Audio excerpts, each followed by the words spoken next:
गुरुर्ब्रह्मा गुरुर्विष्णु गुरुर्देवो महेश्वर गुरु साक्षात् परं ब्रह्म तस्मै श्री गुरुवे नमः।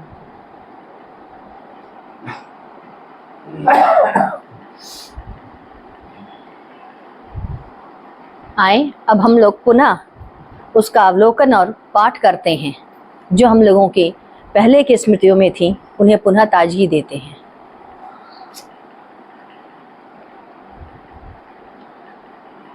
ये 23 सितंबर 93 का है।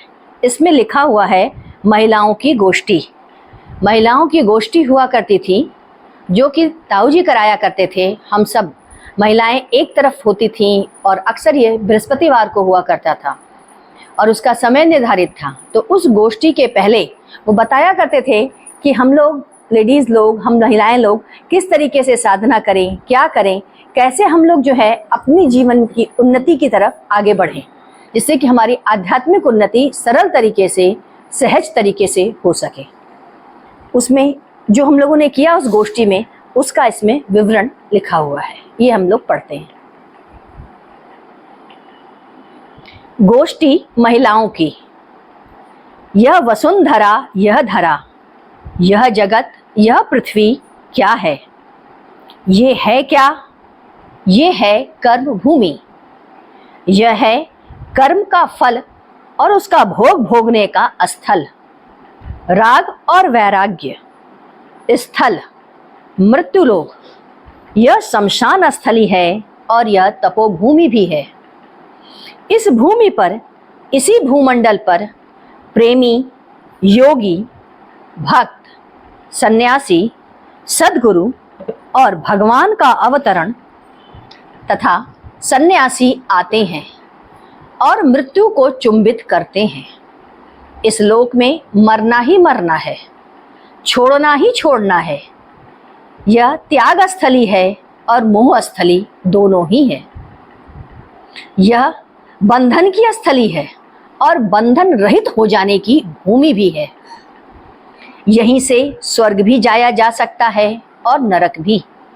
यही संसार है। यहीं दुख और सुख दोनों है। यहीं पर हानि भी है तो लाभ भी है और द्वंद्व भी है। यहीं पर विनाश और उत्पत्ति दोनों है। जो मरना सीख जाता है उसे मरना आता है, जिसे त्यागना आता है उसे सुख भी मिलता है। जीना जानता है। यहाँ जो पवित्र से पावन होता है वही उज्जवल और यश से परिपूर्ण हो जाता है। यह ज्ञान भूमि है। बस इसी पृथ्वी लोक पर ही नरकवासियों और प्रेतवासियों का विचरण होता है।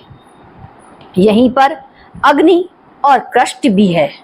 यह सब क्षणिक है, अस्थायी है।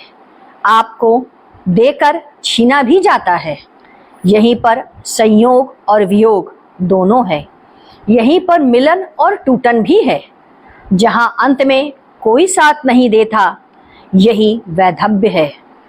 यही राग है, यही भ्रम भी है और प्रकृति भी है। परंतु सब भूलोक के इस कटीले रास्ते को जानकर भी अज्ञानतावश, अविद्या के कारण, मोह और लोभ के कारण, कामवश के कांटे से चुंबन को रस पाने के लिए आनंद इसी को मान लेते हैं।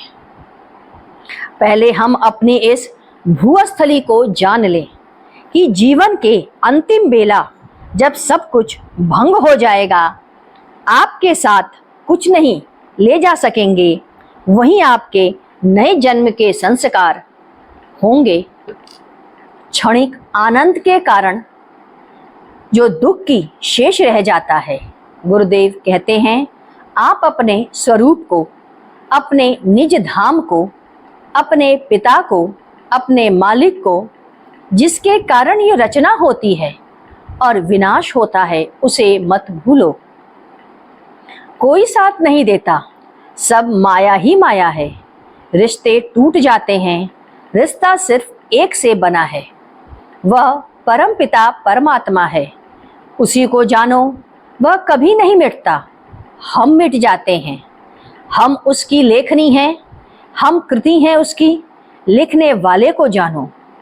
भगवान ने हमें आंखें दी हैं, पर हम अंधे हैं मोह से, काम से।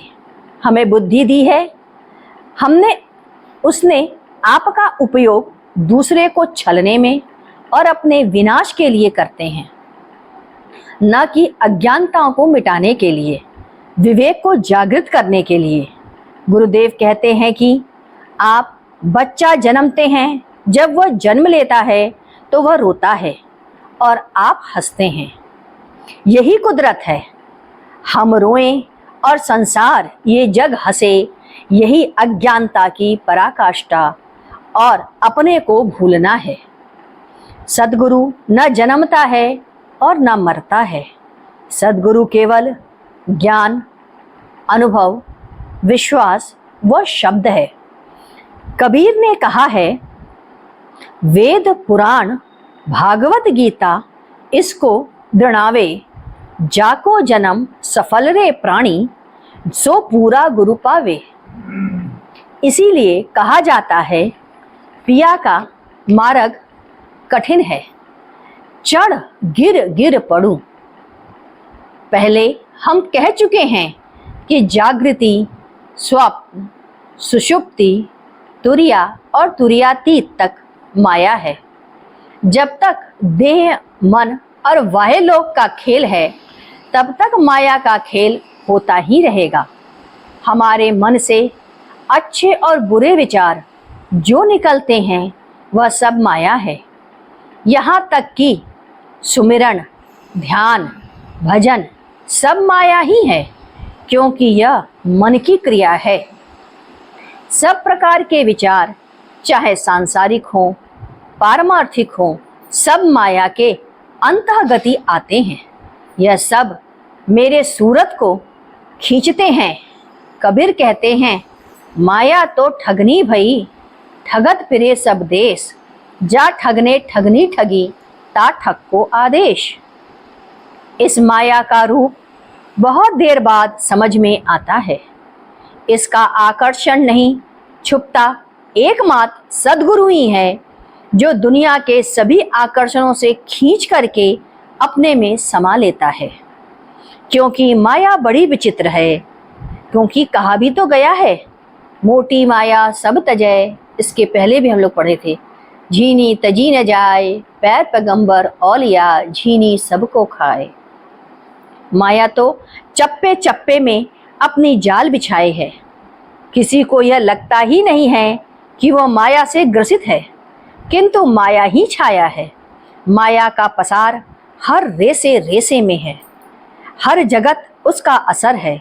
ये सारे संबंध, आपका मिलना और जुलना, मेरा और तेरा, धन और इज्जत, फायदा और नुकसान, माया ने आपकी आंखों पर पट्टी बांध दी है। आप धृतराष्ट्र हो गए हैं, आप रावण बन गए हैं। मालिक तो परम शक्ति है, आप उसके हिलोरे से बने हैं और उसी में मिट जाएंगे। आप चेतन का बुलबुला हो और उसी में फूट जाओगे। देखो, दुनिया में कोई नहीं जानता कि कौन किधर जा रहा है या मैं किधर जा रहा हूँ। कबीर अपने समय हंसा करते थे और कहते थे, नाम न जाने गांव का, बिन जाने कहाँ जाऊं, चलता चलता जुग भया, पाव कोस है गांव। उसे अपने रास्ते का पता ही नहीं है और अपने को अजर और अमर मान लेता है। वह यह नहीं सोचता मेरा भी नंबर आएगा। जफर जैसे कह गए हैं, जफर ने सही कहा है, उम्रे दराज से मांग कर लाए थे 4 दिन, 2 आरज़ू में कट गए 2 इंतज़ार में। ये ख्वाहिश, ये मतलब, मेरा चाहना मुझे ले डूबा। दुनिया में हम कुछ बनेंगे, ये घर हमें सुख देगा, और ये माया, इसी इंतज़ार में हम चूक गए। जीवन के कुछ भी तो नहीं रहता अंतिम समय, केवल कफिन भी तो नहीं साथ जाता। कफन का लिबास उठाकर विदा कर दिया तूने, ना फिर कभी पूछा क्या गुजर रही है इस लिबास में। यही यह पता चल जाए कि हमारी गति, हमारा पिता सिर्फ परमेश्वर है। प्राण ही हमारा नाम है, आत्मा ही हमारी जाति है, अलग हमारा इष्ट है, तो फिर अपने दिल की दुनिया में गजब की शांति होगी। इंसान ने इसीलिए अब गणित बैठाई। उसने पहले दो नहीं कहा, एक से शुरू किया, फिर अनेक हुए। भगवान ने हर अक्षर में अ छिपा दिया कि हर में मैं छिपा हूं, मुझे पहचान लो। पहला 5 अक्षर सब कुछ बता कर जाता है, जबकि आखिर के 3 अक्षर सब कुछ मिटा कर जाते हैं। अतः यह कहा गया है कि क से कर्म कर ले, नहीं तो गलत होने से मार खाना पड़ेगा। कर्म करो फिर खाओ, अर्थात फल भोग करो। फिर ग से गति है, कर्म से ही गति है। गमन करें तो कहाँ जाएं? घर की ओर जाएं। घर किसका? भगवान का। आप भगवान के घर में रहते हो, आप उसे पहचान लो। आप उसके अटूट अंग हो, इसीलिए अंगः कहा गया। अंतिम 3 शब्द जो आया है सो जाएगा। राजा, रंक, फकीर, इसीलिए छत्र कहा गया, अर्थात क्षय होना है। फिर पुकार होती है, त्रय शब्द आता है जिससे त्राण होती है। प्रभु मुझे बचा लो, इसीलिए कहा जाता है मूंदहु आँख कतहु कुछ नाही, देखत नयन चला जग जाहि। यही ज्ञान ज्ञ से ज्ञान है और यही अंतिम है। जागो, चेतो, उठो, सब मालिक वाहे पसारे खड़ा है, न कोई रहा है न कोई रहेगा। मेरे सदगुरु की यही वाणी है जिसने असलियत बताई है। ये दुनिया फसाद है, मालिक नहीं चाहता है कि तुम संसार में जाओ।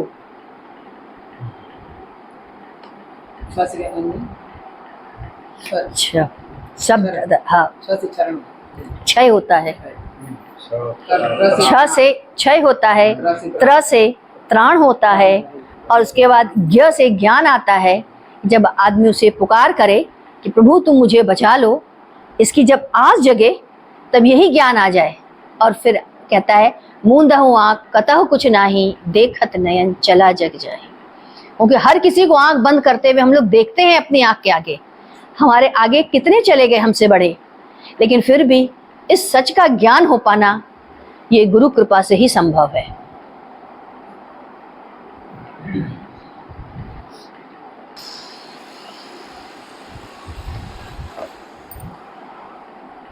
आज का प्रसंग लंबा है, तो हम लोग इसका शेष भाग कल फिर पढ़ेंगे।